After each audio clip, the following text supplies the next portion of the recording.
Hi, my name is Katy, and I am a data nerd. A data nerd. Wow. I love it. It has been a game changer when working with buyers. Wow. To be fair, y'all, it's probably in the 142 pages. Wow. Yeah, I think this is a huge step in the wrong direction. I would say, wow. How much money do I need to save to live in? To be a Disney princess. Wow. But I feel like this year I sold houses to some babies. Wow. Yeah. We're trying to unweird it. Mm-hmm. Wow.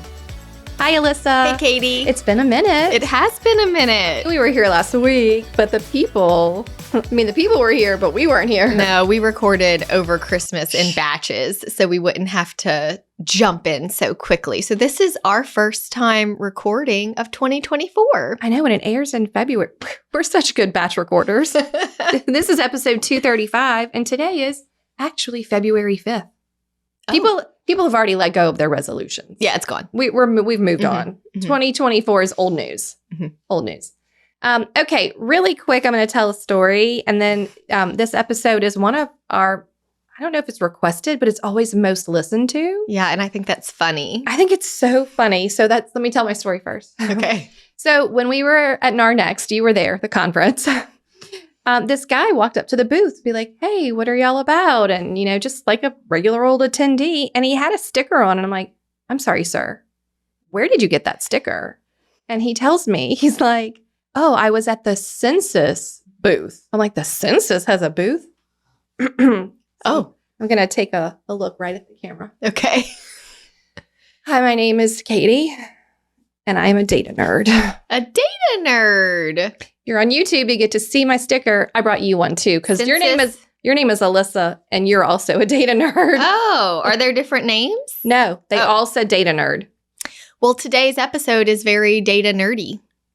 Yeah, so you can don't put on your name tag because this is like a nice sticker. Oh, also, can I put it on my computer?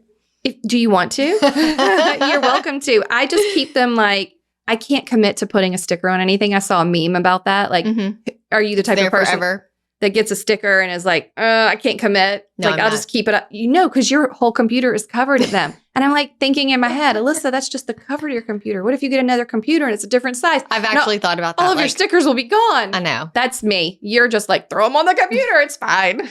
Either way, hi, we're data nerds, and today's going to be all about data. Okay. This is the NAR Profile of home buyers and sellers. Yes. Do you enjoy reading this data? No.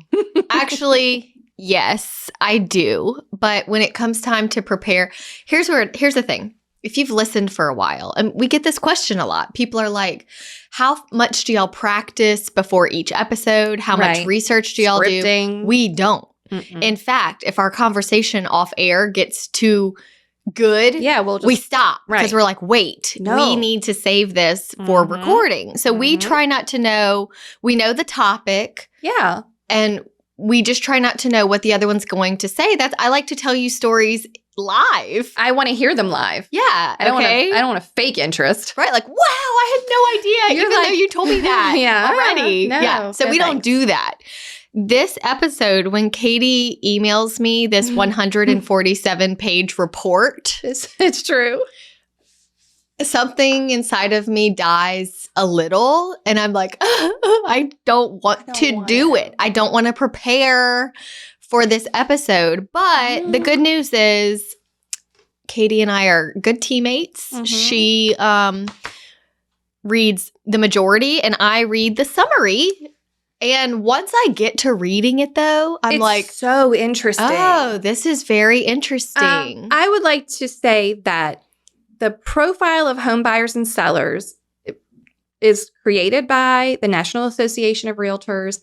They have sourced several, economists, and they obviously send out these surveys. I'm going to tell y'all more about that.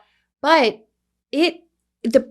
the actual summary is at the beginning of the report, and it's so thorough. That's all you really. That's all we're even going to be able to cover for you today, and we're summarizing the summary. Yeah, it's going to take a lot. 45 minutes. It's going to take the whole time. But what I wanted to say is it costs like $20 if you're a member. If you're a non-member, I think it's like $150 or $200 because economists, researchers, like there are a lot of other people who are using this data. Okay. Not just realtors. You get it for a discounted amount because you are, if you are a member of NAR. Okay. They have been doing this report since 1981. So 4 decades.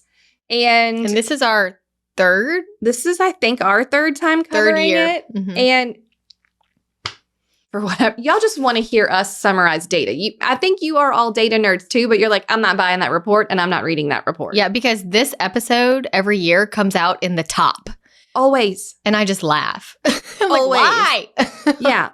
It is interesting. Okay, but here's another important. It's called the 2023 profile, but it is a survey of recent home buyers and sellers who completed a transaction between July of 2022 and June of 2023. So y'all can all stop and think, well, the end of 2023 was drastically different than the beginning and certainly very different than the end of 2022. For sure. So just keep that in mind as we go over these numbers, because I think the report next year is going to have some drastic differences. Don't you think? Hey y'all, Alyssa's here to give us a big announcement. For years, I have talked on the podcast about the email class that I love to teach. Well, good news, it's here for the masses. Get ready for this 40-day email clean out challenge. It's not just about cleaning out your inbox, it's about the mindset around it and how a messy inbox tends to carry over into other areas of your life. Oh, I bet it does. It does, Katy. Let's get organized together this Lenten season. Head over to hustlehumblypodcast.com/email to reserve your spot. I think next year is going to be the most different. In fact, when I was reading some of these stats, I'm thinking, I just didn't see that this year. But it's because I think it is half of 2022. Right. Which was different. And you're already used to the last 6 months of 2023. Yes. Okay. The other thing is, in the increase in mortgage rates moved between 6 and over 7 during this period. So I wanted you to frame it. It didn't even hit 8 in this section. Right. Okay. Limited housing inventory and affordability constraints are still the major challenges to the market, even in this time period. Okay. Oh, and you said you wanted me to update everyone. Oh, just a quick little news report. Right. News report. Short news report. For whatever reason this year, real estate has decided it's going to be real newsy. Yeah. Too newsy. Okay, so and leaving all the NAR drama in 2023 is proving to not work. It's not working. Not working. So already in 2023, Tracy Casper. 2024. I'm sorry, 2024. You're right. We tried to leave it in 2023, and it's we still tried to leave it, but it's the first week of 2024. Because as we are recording this, it is January, and we just finished reading the article. Yeah, Tracy Casper, who was the NAR president, who took over after Kenny Parcell had to step down from that scandal. She has now stepped down due to very cryptic information about a blackmail extortion scheme, and she felt her position was being compromised, and she stepped down to allow, according to the press release, NAR to do the work they need to do. Yeah, I think this is a huge step in the wrong direction. I would say things are not looking great over at NAR. No. And I would also say the media and the members have now put it under a microscope. While they can for many years, I think they've just been kind of like this thing. You had to join if you needed MLS access in most areas. You just kind of did it. Your hands were tied. And now people are like, what's going on over there? Wait a minute. This is still going? This is not good. Now the new female president has resigned? Because I think when she got put into place, so many people were like, oh, thank God, this could be a good turn. Right. And now she's gone. Yeah, so we're back to fella.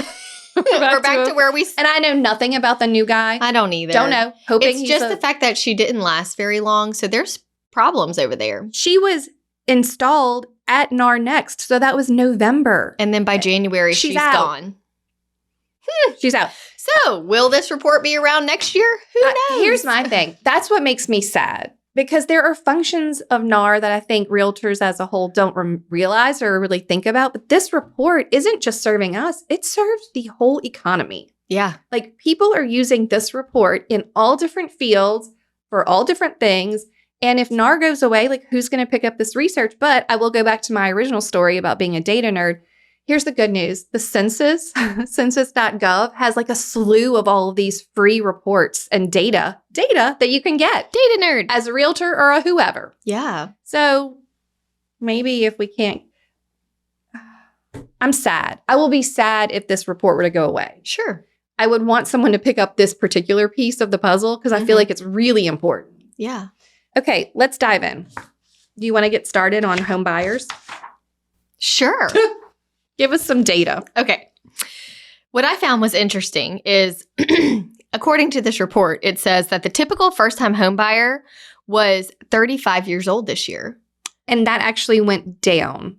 From 36. Yeah, it had jumped up, and now it went down just a scotch. But I feel like this year, I sold houses to some babies, like 20-year-olds. Oh, really? Yeah, I did. Okay. And I was like, haven't done that when I was 20, I was selling to people in their 20s a lot because we were graduating school together. Mm-hmm. But now that I'm getting older, I don't have that as much. But this year, they kind of came back, and I thought, wow, they are so young to be buying a house. You're like, I'm so proud of you. Yeah. I wish I would have thought about doing that sooner. When you were younger. Mm-hmm. But I thought that statistic was interesting. That's very interesting.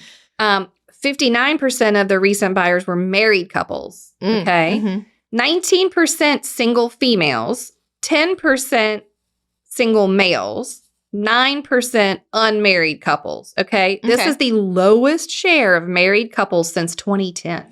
Oh, so the last time it dipped this low was 2010? Mm-hmm. With only 59% being married. That's right. Also, but then 29% are single people. 19 females, 10 males. And 9 couples that were unmarried. Oh, yeah. But so singles is just 29%. 29% of single people. Yeah. That's amazing. Mm-hmm. I love when I have especially a single lady buyer. I'm like, good for you. You got this. You got this. Yeah. Okay. Here's one that I really want to dive into. 70% of recent buyers did not have a child under the age of 18 in their home. 70. Yeah. Okay. Why do I want to dive into this? If you are doing, as we tell you in many episodes, focusing on a niche, whatever you want to say. Mm-hmm. If you're focusing on families with children, 70% of buyers were not that. Don't have kids. None. Yeah. So your content may not be landing Sure.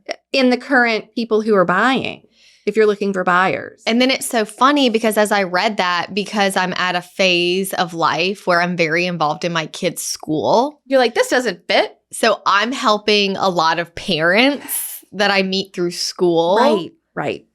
But it's interesting that outside of that, if I just look at my regular repeat and referral clients, the stat sticks. It works. It does. Okay. So I think obviously if we go back to our normal advice, did you break your pencil? I broke my pencil. God, I mean, I was like, no, it's fine. It's still working. It's just not aggressive. as aggressive. No, it's not as pointy sharp as you have them sharpened anymore.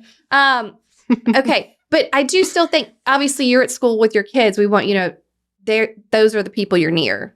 Those are the people you're going to have in your sphere. Those are my clubs right now. I think what I want everyone to maybe notice is perhaps as the market is constricted and there aren't as many buyers or sellers, maybe even though you have a niche and a message, which I agree is a good idea, maybe you need to focus your niche more on geographics. So regardless of who's buying or selling, do you know everything about a certain zip code? Mm-hmm. That would probably be the way to go so that you're catching whoever is in the market and you're not being like, well, I only work with move up buyers, but nobody's moving up right now. Yeah. Don't It's really interesting that you say that because I don't work relocation So relocation, my company, Ladder and Bloom, is relocation certified. Yeah. You can be assigned to take leads from people who are coming in or moving out that don't have a realtor. Okay. I don't know if relocation is like... I got away from relocation a few years ago when my repeat and referral business took off. Yeah. But every now and then I have a repeat client that asks for me and I have to do the relocation thing. The process. I have to do the relocation. It's painful. It's a painful process, those BMAs. My brain is not made for it. No. Okay.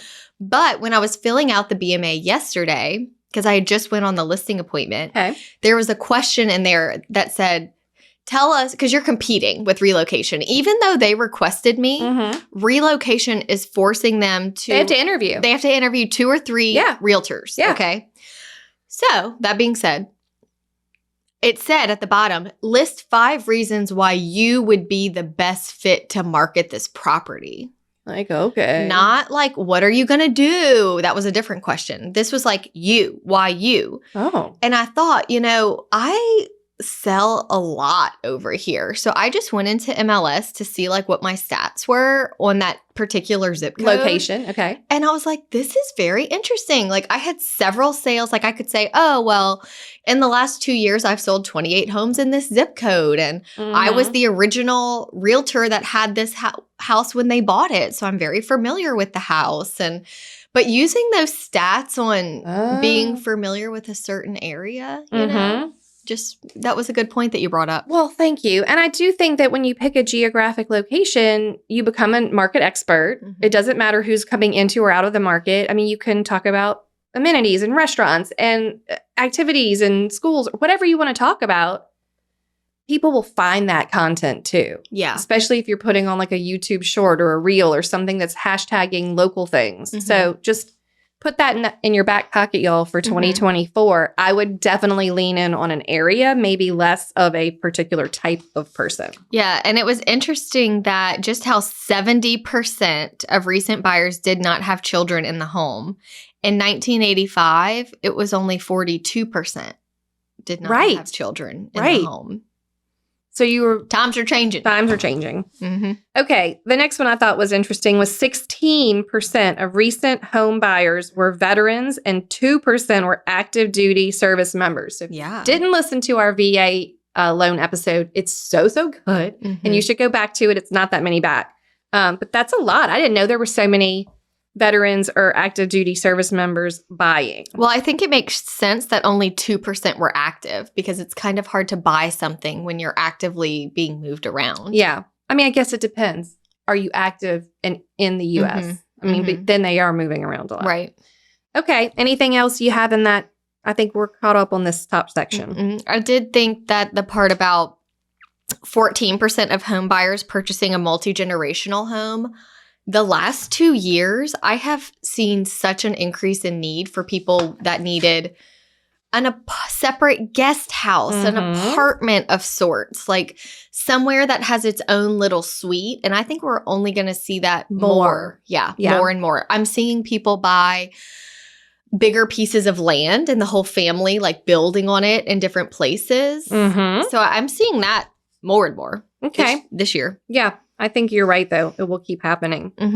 I did want to talk. I think we'll get into financing in the next part. See, here's the problem. In the introduction, they cover some of the stats that are then in the summary. So I'm having to flip back and forth. I'm like, wait, did I highlight it there or did I highlight it here? Yes. But I also, in 1981, when they started this report, the respondents had to answer 59 questions. Now they have to answer 129 questions. Whoa. This is a real commitment. And I think they said there was near like 20,000 respondents and they try to get like a good mix of like locations. But the sample is all recent home buyers who purchased a primary residence. Okay. This information is not talking about any type of investor purchases. So that's important to note as well. If you're not working with like owner occupants, then this information doesn't apply to you. Right. But you probably are. Okay. Are you ready to go into the characteristics of the actual home? Yeah. 87% of buyers purchased a previously owned home. Yeah. You feel like that tracks with yours? Yeah. Probably. I feel like there's so much new construction happening. In our market right now, there's several new neighborhoods, but there's not a lot that's complete or ready. Yeah. They're wanting people, I think because when the interest rates went up, they didn't want to have all this inventory finished. They want people to commit before they start building. Well, and then they slow down building when the interest rates go. And then it slows down. Yes. So it's just, this is a cluster. We have new construction everywhere, but you can't buy it if you are ready today. They're like, oh, if you need a house in 8 months, we're your people. But you're not my people. I want a house. Yeah. Now. I want it now. The buyers who purchased previously owned homes were most often considering better price at 38%. So they were like, I'm worried about the price. Yeah, I'll just buy something a little bit older. Yeah, the ones who bought the new home at 45% didn't want to deal with like renovations or problems with old plumbing or electricity. They're like, just give it to me done. Mm-hmm. Although I honestly think, do you get to have this much of choice when there's no inventory? Right. You're just kind of like, what do you got? Yeah. What are my options? In the area I want to live. House in my hunters, price. we have these 3. It's like, Pick one. Here's the one. Yeah, here you go. Good luck if you get it before someone else does. Mm-hmm. Okay. Detached single-family homes were 79% of those buyers, and 8% were townhouses. Yeah. I mean, for our market, for sure. Yeah, we don't have a ton of Like condo or homes. maybe a mobile home. But yeah, that's like near LSU, we have more, but mm-mm. Okay. Senior-related housing increased this year to 19% from 7% last year. That's a huge jump. That's buyers over the age of 60. That's a huge jump. So if you're talking to the downsizer crowd, you should definitely do that. Yes. 17% of those buyers were typically purchasing a condo or a townhouse. So we don't have a plethora of senior subdivisions here. Really like don't. Maybe 1 or 2. It's not a lot. I know. It'd be nice if there were more. I guess we're not a place where you retire. They're like, it's too hot here. Yeah. Why would I be here? But we'll go to Florida. I'm like, it's also hot Did you there. know that Disney World is starting their own branch of retirement communities? I think you told me this. I think one of my goals might be to retire at Disney. Make it enough to where I can afford it. I mean, I think you have to be like mega wealthy. Really? To retire at Disney? They have like these cute little subdivisions. It's Oh like my living in a God. storybook. So cute. That's precious. I'm on the newsletter, so I can. I love that you're far younger than I am and always focused on retirement. What's going to happen when I retire? Look at this. How much money do I need to save to live in? To be a Disney princess. Okay, great. Mm-hmm. What else? What's next on your list of interesting tidbits? Oh, let's see. Okay, so as far as what was the most important, 60% felt like the neighborhood was most important. Okay. Followed by 45% how close it was to friends and family. Right. And then I thought it was funny that in last place, 39% were most concerned with affordability. But that's still pretty high.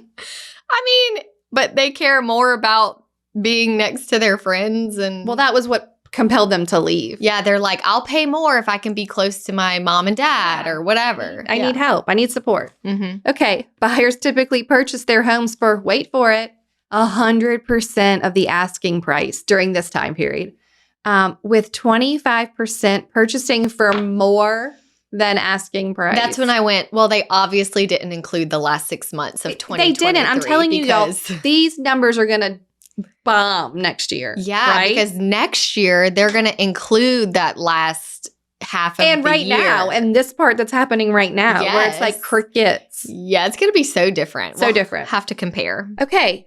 Typical home, 1860 square feet, 3-bedroom, 2-bath, and was built in 1985. Do you feel like you sell this home a lot? Yeah.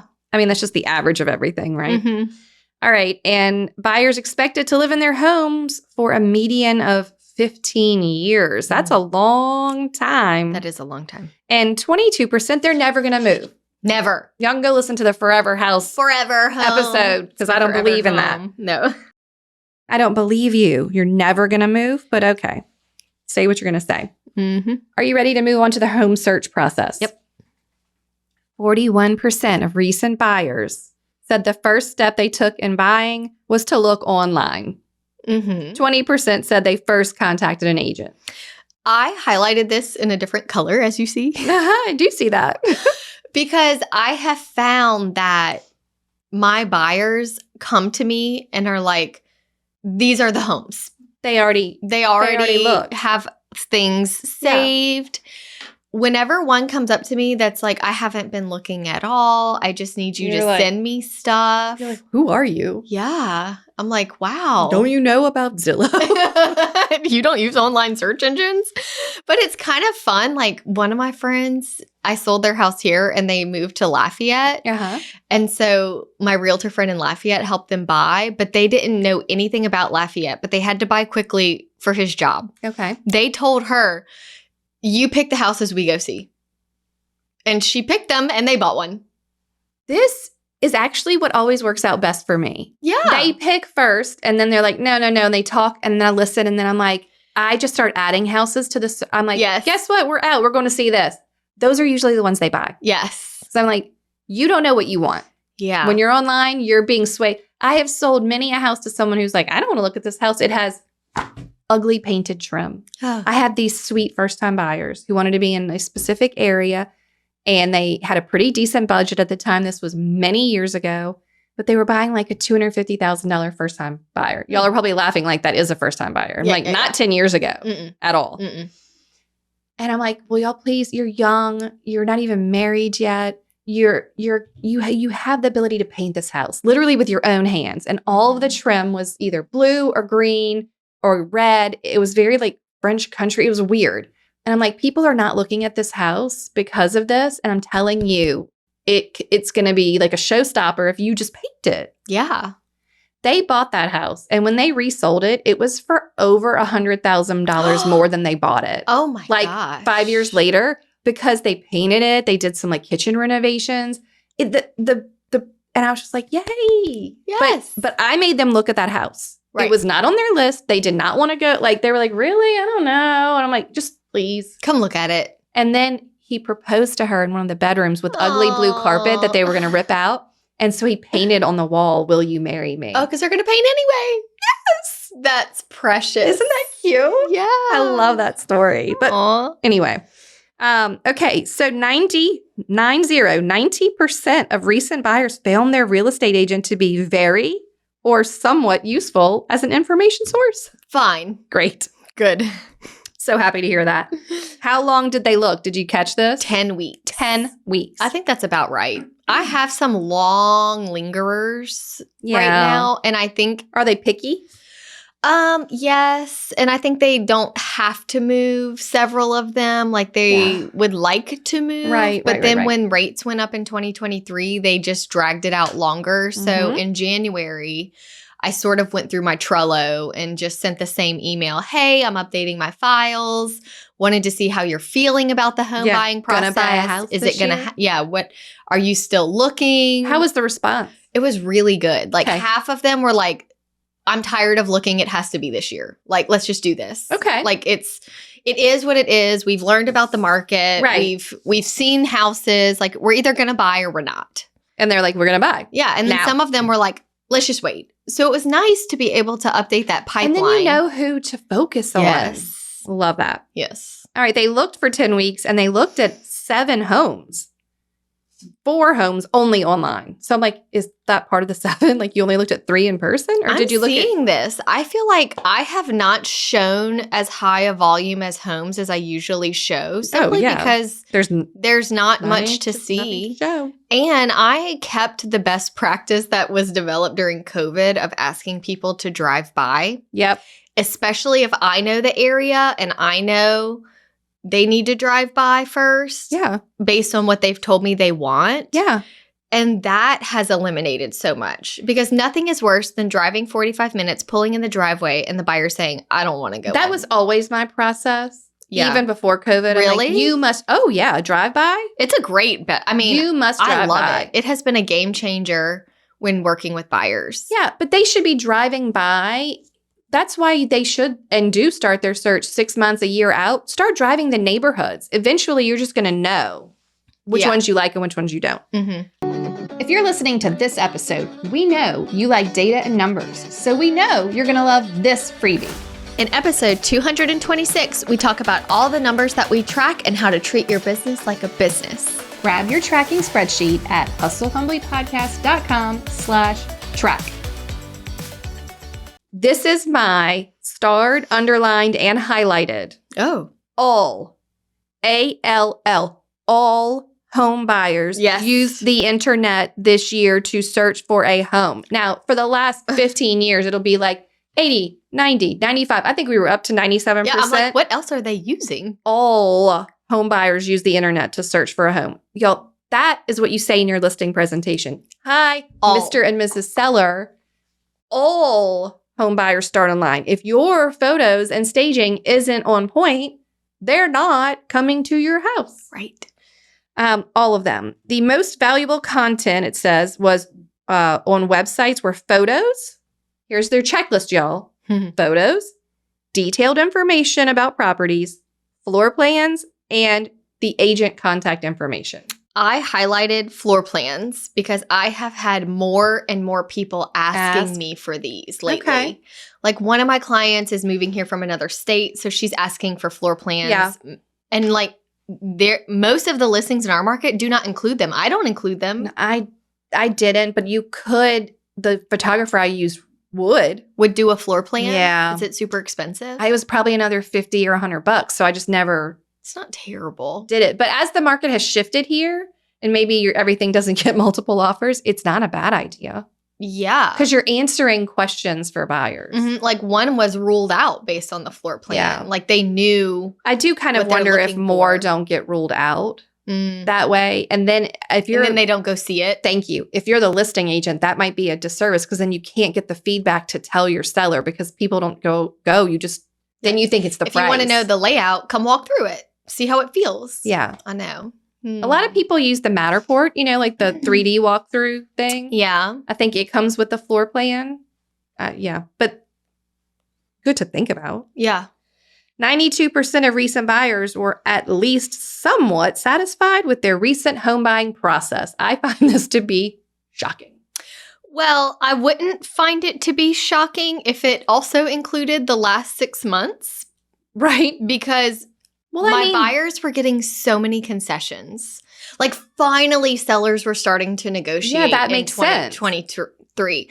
Like I feel that in 2021, 2022, you're going over asking, you're letting them have post occupancy. Right, it's the seller makes the rules. Find a house.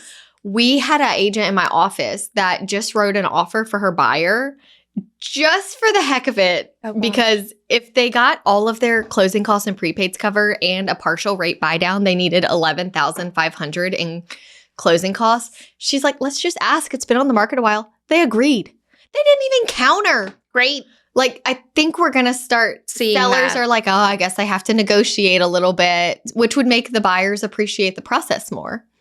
Agree. Mm-hmm. I thought, how are these people that happy? It was so hard to find a house. That part is hard. The other part, and I didn't tell y'all, the people they interviewed did not necessarily make a purchase. They just also were searching. So some of the people that they interviewed failed at finding a house. are still out there. And yet 92% were like, we're at least somewhat satisfied with our process. Okay. Moving on to the home buying and real estate professionals. Are you ready? 89% of buyers recently purchased their home through an agent. That's a lot. 89%, pretty high. 6% purchased directly through the previous owner. 43% of buyers used an agent that was referred to them by a friend, neighbor, or relative. Okay, so 43% were referrals. 13% used an agent they worked with in the past. Okay. 7% found their agent when inquiring about a specific property online. So those are your online lead friends. 7% found their agent through a website without a reference. Like maybe it was Google reviews Yeah, or like Baton they're like, Rouge I don't know, realtors. online. Yeah. Somewhere. The internet. Okay. But here's my question. What is the other 30%? Because I did the math. Yeah. 43 referral, 13 repeat, 7 online leads, 7 online other. There's 30%. Unaccounted for. They don't know where their agent came from. Do they just not remember who their agent was? Yeah, maybe open house, sign call. I guess. But I just thought that was really Yeah, you odd. should include it to make the It's circle 100%. To be fair, y'all, it's probably in the 142 pages. True. Not the summary. Yes. But I was like, that's interesting. Okay. Are we ready to go on? Oh, no, we're on financing now, y'all. This is tedious. This is why y'all want us to do it for you. I have one more fact about professionals. Please go. 71% only interviewed one realtor As buyers. as buyers. Yeah, I know. Okay, that's important. 90% would use their agent again, but I wish they would have shared how many sellers how many. Regardless, I think this number will change.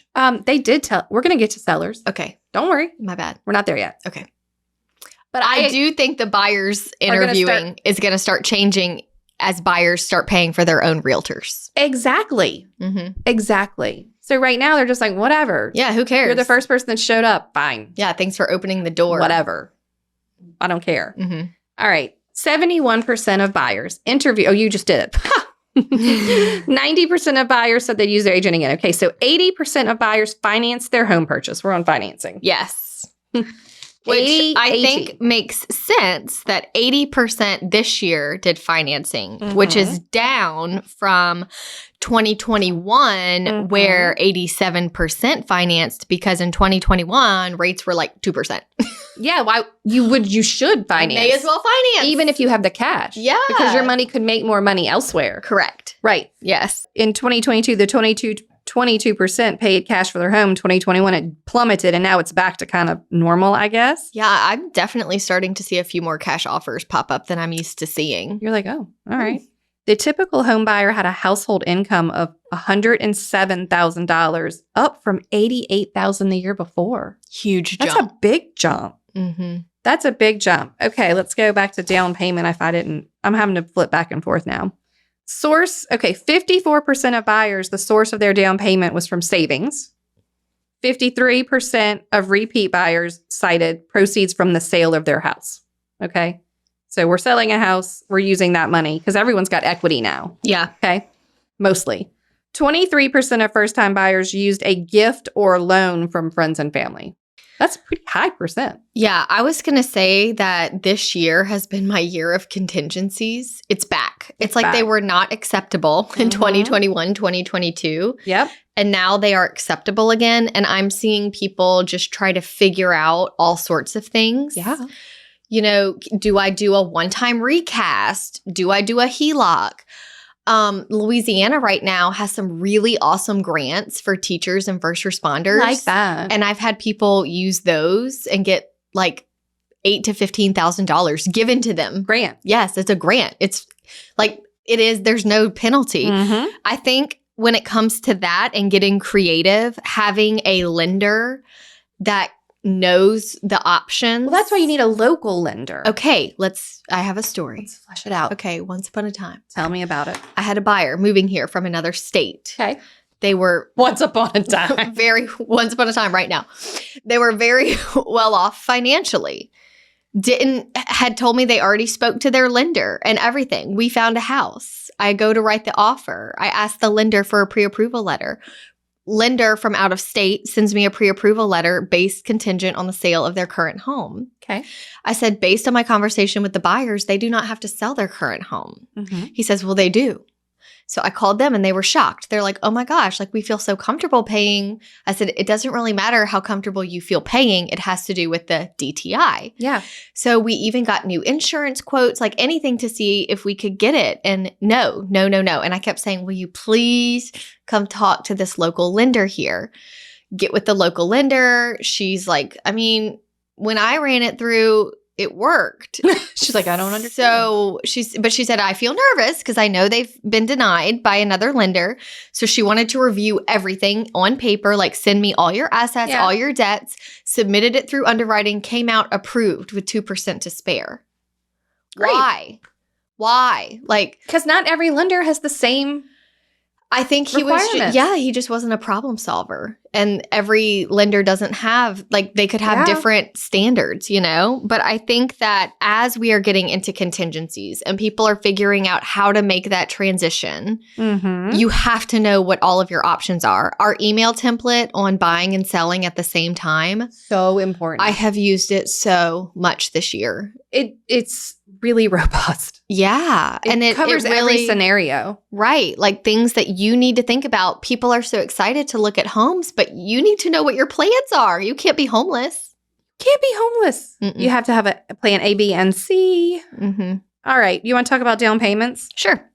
Typical down payment for the first-time buyer was 8%. Well, that was pretty high, honestly. Yeah. Which was the highest since 1997. It was 9 then. The typical down payment for repeat buyers was 19. which is the highest since 2005 when it was 21. Interesting. Yeah. Okay. For first-time homebuyers, 38% said saving for a down payment was the most difficult step in the process. Yeah, especially if you need more. Right. I mean, rents are high. Student loan debt is really high. I can see that it would be hard to save for your down payment. So yeah, you need to find that lender with the grants and the low down payments.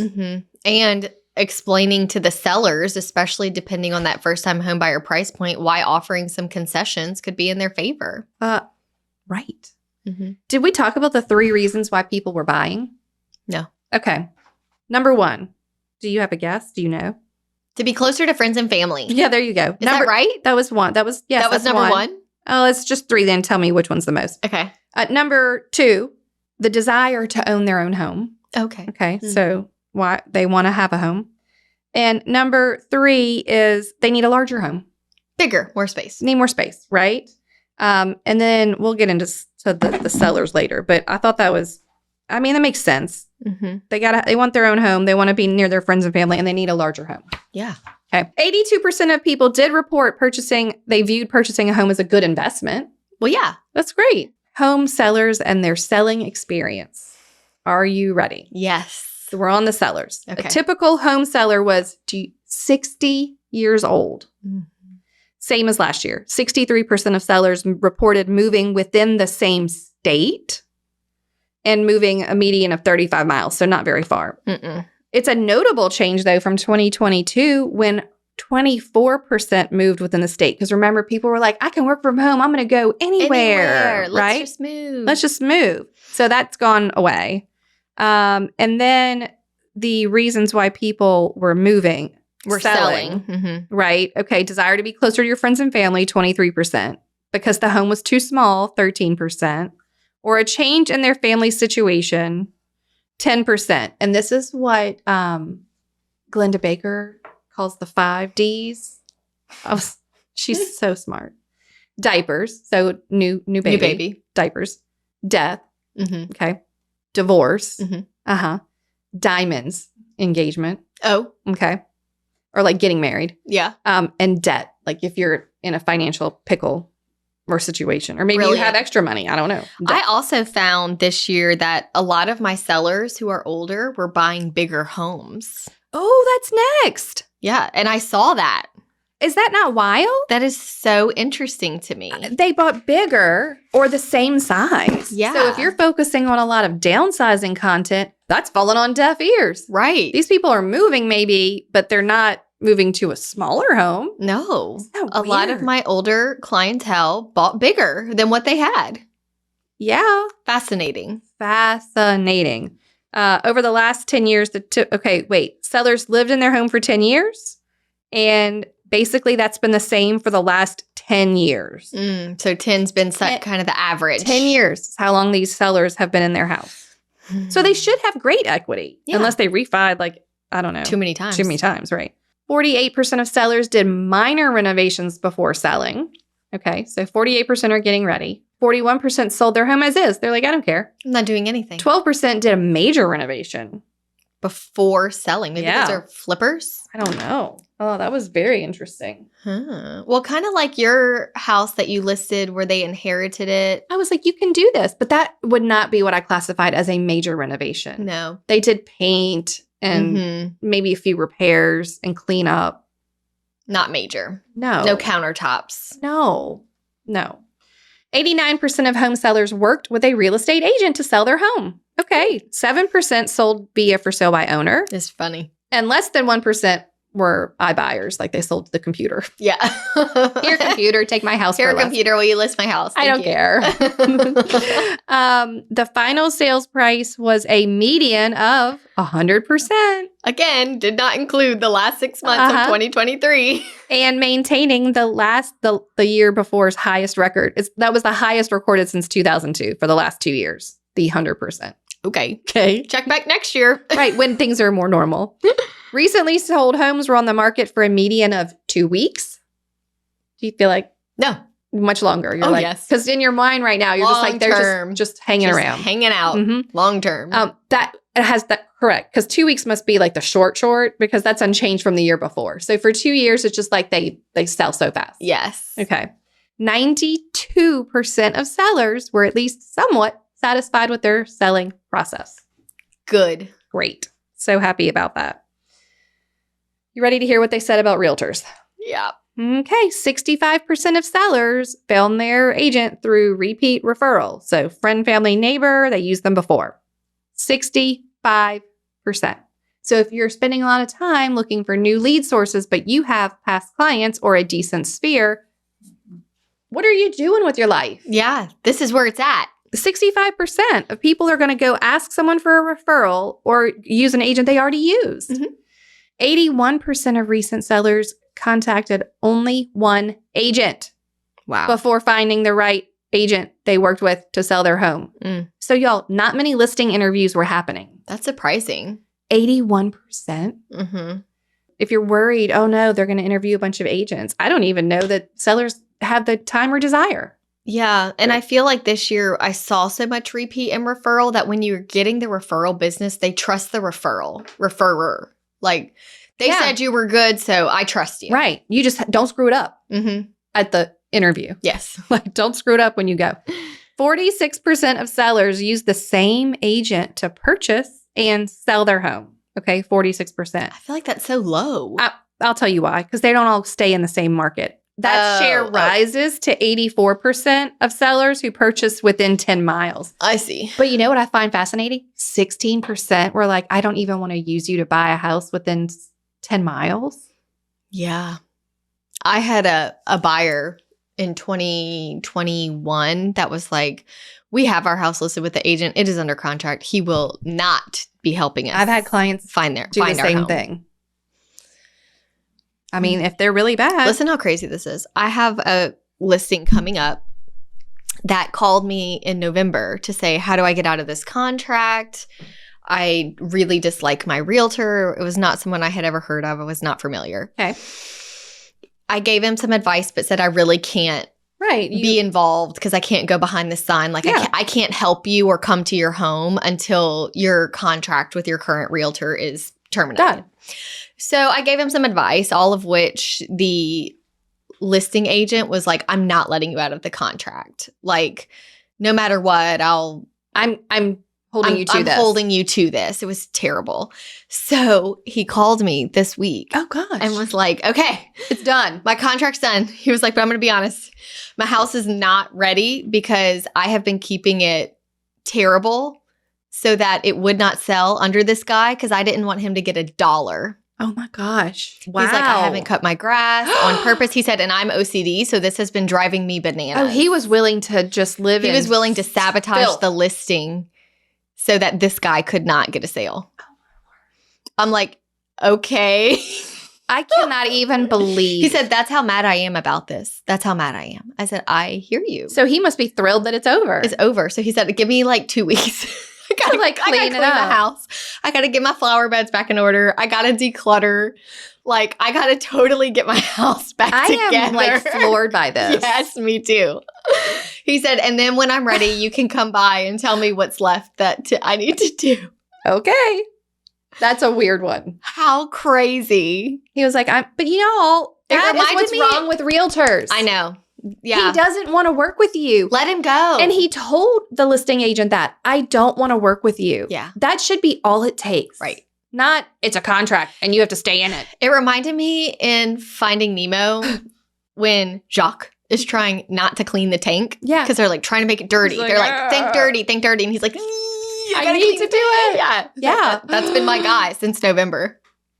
I love that he sabotaged his agent. I would love to know if there were any showings and if he like did anything to like. You're like stayed on the couch, scratched his belly. Hey, look around. I'll be here if you need me. Fingernails in the living room. Oh my word. That's amazing. Okay. 75% of sellers reported they provided the agent's compensation. I'm not even going to dig into that because I don't get it. Right. But whatever. The typical seller has recommended this. I have highlighted and underlined and starred. The typical seller has recommended their agent once since selling their home. 20% of sellers recommended their agent 4 or more times Whoa. since selling their home. That's huge. You need to stay in touch with your sellers. That is huge. You need to tell them you love referrals. You need to treat them very well. Yeah. That's a lot. That is a lot. And I can think of 4 or 5 of my past sellers that have continuously sent me referrals over the year. Continuously. I also want to take a pause and point out, sellers means you had to ask them to pay you. Yeah. You were like, I'm going to do a job and you're going to pay me. And so they said, to all my sweet buyers agents out there who are like, I can't do this. When you show what you're going to do what you say you're going to do, you get paid, you ask for the money. It was very transparent. You had to. That's how it works, right? Mm-hmm. Then at the end, the seller's like, great. And I'll tell other people to use you too. Because the service is important. Mm-hmm. Sellers need an agent. So as all of this turmoil happens with buyers agents, pay attention to the fact that if you went to your buyer and said, this is what I'm going to do, and you're going to pay me at the end of, like, people like transparency. Mm-hmm. I don't think they have a problem paying you for the service you're doing. Right. The system was set up weird. Yeah. We're trying to unweird it. Mm-hmm. Okay. I love that stat. I was like, oh my gosh, so exciting. Okay. 87% said they would definitely or probably use their agent, recommend their agent for future services. So if someone asked, they'd be like, 87%, I'll tell them to use you. Sure. Let's hit the for sale by owner ones. Okay, it's kind of short, didn't you think? So important. 7% of recent home sales were FSBO. 7. That is an all-time low. Yeah. Don't let people tell you. In fact, when you meet people in the public who are like, I think your realtors are going away, you'll be like, well, it was an all-time low for sale by owner last year, only 7%. So you tell me, clearly 93% of people or sellers don't think they don't want to go it alone. Yeah.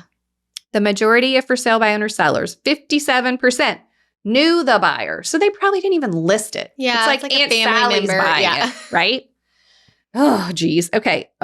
In rural areas, 14% sold for sale by owner compared to 3% of sellers in urban areas. And I would probably say that's more often family members too. Yeah. Like rural property kind of stays in the family. For sale by owners typically sell for less than the selling price of other homes. Y'all, this difference is huge this year. Wild. Huge. For sale by owner homes sold at a median of $310,000 last year, and the median of agent assisted homes, say it. You want to do it? $405,000. That is almost $100,000 swing. There's always been a gap, but this is the biggest the gap has ever been. So wild. Wild. What are member stats? How many agents are in NAR and what was going? They're not many. I'll just give them to you. You ready? Yeah, I'm ready. All right. In 2022, at the beginning of 2022, inventory levels dropped to the lowest recorded since 1999. And as home buyers entered the market at a frenzied pace to lock in historically low rates, that's what affected that. Okay. By the autumn of 2022, mortgage rates had topped 7%, putting a damper on real estate sales activity. So people flood in to be realtors when things are good, They're right? like, wow, realtors are making a lot of money. So I'm going to get my license. We've been in a transition. This year's report reflects the experience of realtors. So they interviewed realtors through a roller coaster of a year and into a more balanced market in 2023. Wouldn't you say? At the end of 2021, there was 1.56 million realtors. 1.56? Mm-hmm. Okay. At the end of 2022, it was 1.58. Okay, so peak. That's your peak. The median years of experience was 11, and that was actually an increase, which I thought was interesting. Okay. Despite the churn and unique real estate market conditions looking forward, so into the future, 76% of realtors are very certain they will remain in the market for 2 more years.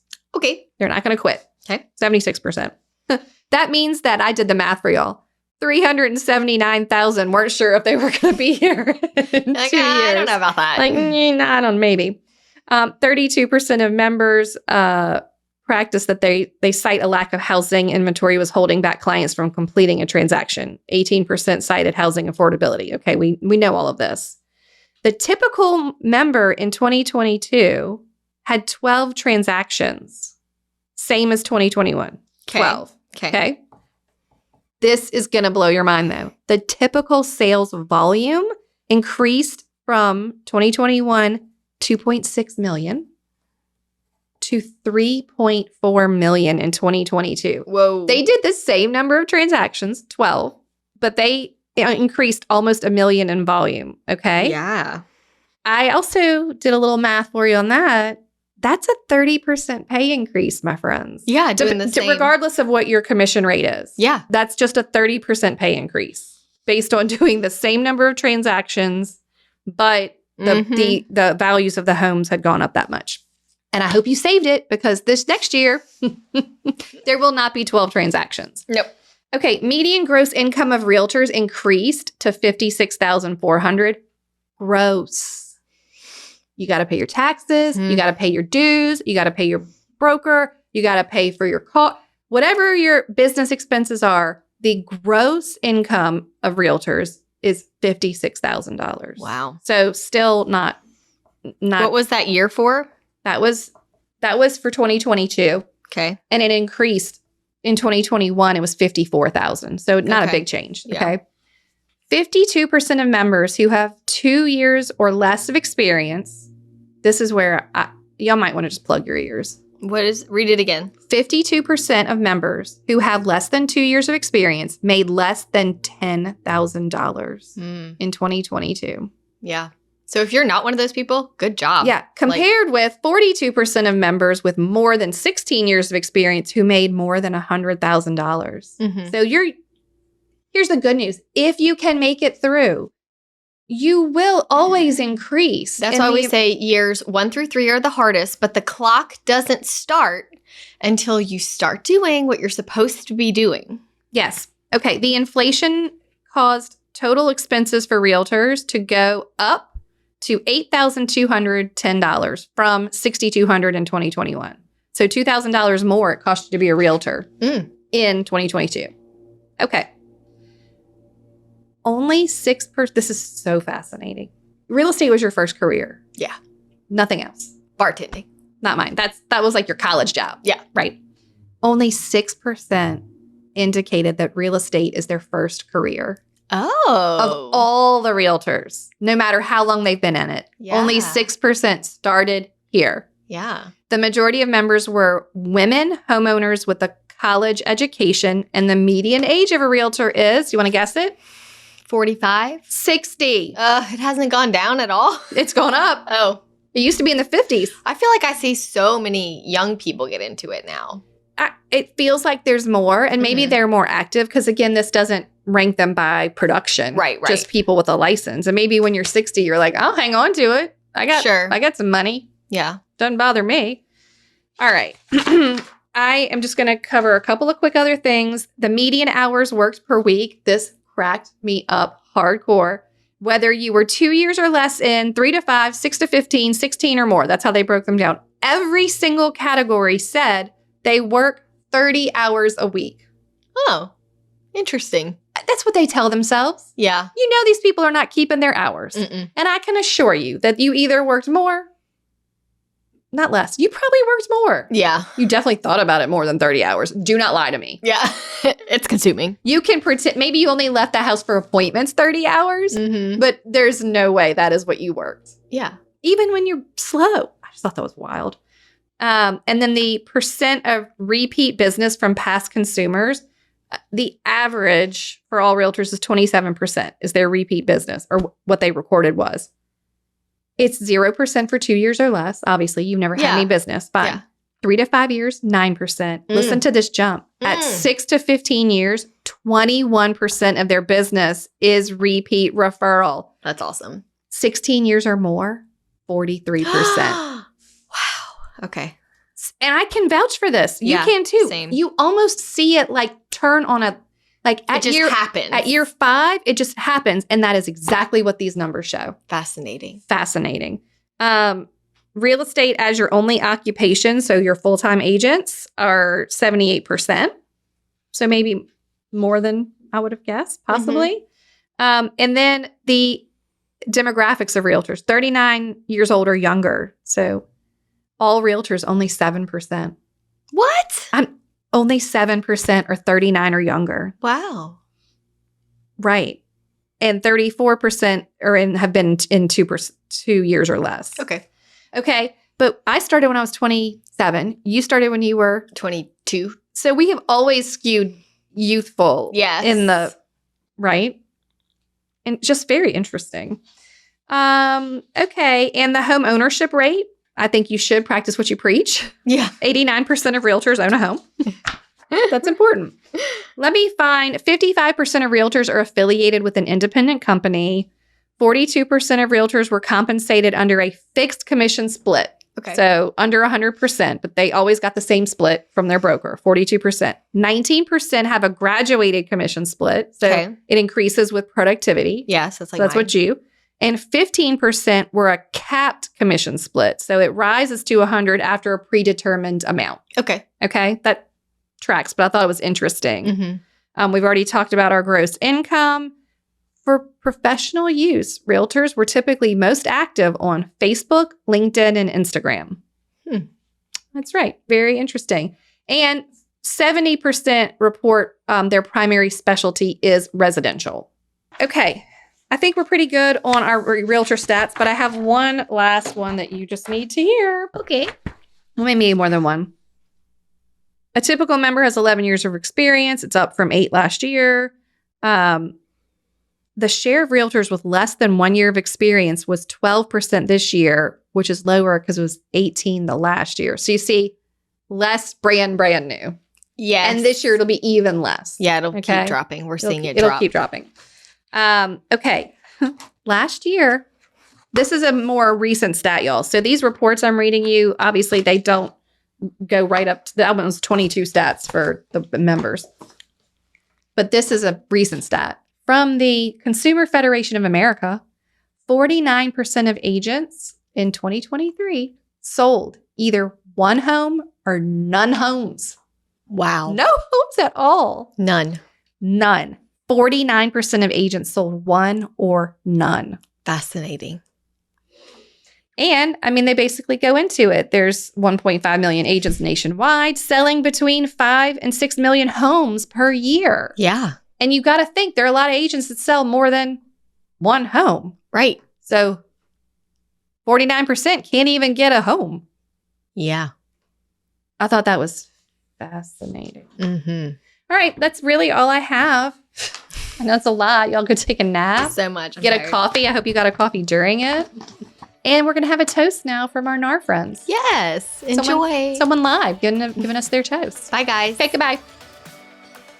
My name is Sarah Doran, and I'm from Milwaukee, Wisconsin, and I am toasting all of the Young Professionals Network members from across the country, as well as my local association, the Greater Milwaukee Association of Realtors.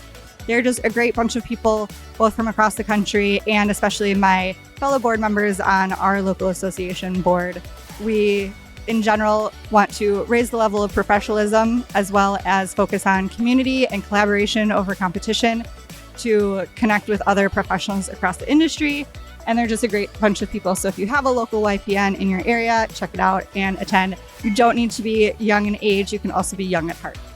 Thank you so much for tuning in to the Hustle Humbly podcast. If you enjoyed this episode, please go to ratethispodcast.com/hustlehumbly and leave us a review or drop a comment if you're listening on Spotify. If you have an episode topic or someone you'd like to toast on the show, please email us at team@hustlehumblypodcast.com. Find us on social media at Hustle Humbly Podcast. Don't forget to find all of the free resources at hustlehumblypodcast.com/resources. See you next week.